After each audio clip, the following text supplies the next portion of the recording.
కువైట్‌లోని smuggling పనులు అరికట్టడానికి కువైట్‌లోని మంత్రిత్వ శాఖ కఠినమైన నిర్ణయం అయితే తీసుకుంది. ఈ నిర్ణయంలో భాగంగానే కస్టమ్స్ అధికారులు చురుగ్గా పనిచేసి ఈ స్మగ్లింగ్‌లో ఈ మద్యం బాటలను అయితే లిక్కర్ బాటలను స్వాధీనం అయితే చేసుకున్నారు. ఈ లిక్కర్ బాటలు ఏ విధంగా దాచారనేది మనకు పక్కన వీడియో డిస్‌ప్లేలో ఒకసారి మీరు గమనించొచ్చు. ఈ బాటలు అనేది పెద్ద పెద్ద కంటైనర్ లాగా ఉన్నాయి చూడండి, రౌండ్‌గా అవి దానిలో అయితే దాచారనమాట. అందుకని కువైట్ అనేది ఈ మొత్తంలో మద్యం అక్రమంగా రవాణా చేసే ప్రయత్నాన్ని ఇక్కడ మొత్తం అనేది అరికట్టారనమాట.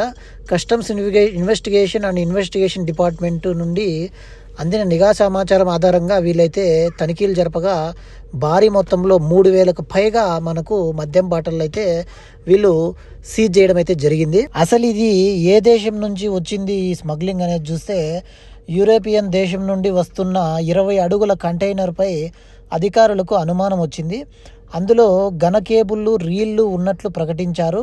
మరింత పరిశీలన తర్వాత తనిఖీదారులు వివరణాత్మకంగా పరీక్ష నిర్వహించగా అందులో నుండి అట్లే మనకు ఆ వైర్లను, రీల్స్ను విడదీసి చూస్తే అందులో మనకు వెల్డింగ్ మిషన్తో కట్ చేసి చూసినట్లయితే లోపల మనకు భారీ మొత్తంలో మద్యం బాటలు అయితే ఉన్నాయన్నమాట.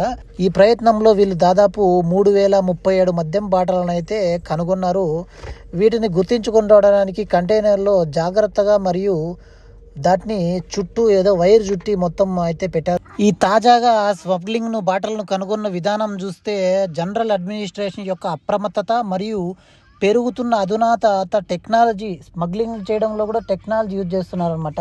ఏది ఏమైనా జరిగిన ఈ సంఘటనను చూసినట్లయితే కువైట్లోని కస్టమ్స్ అధికారుల యొక్క సిన్సియారిటీ అనేది మనకి ఇక్కడ తెలుస్తుంది.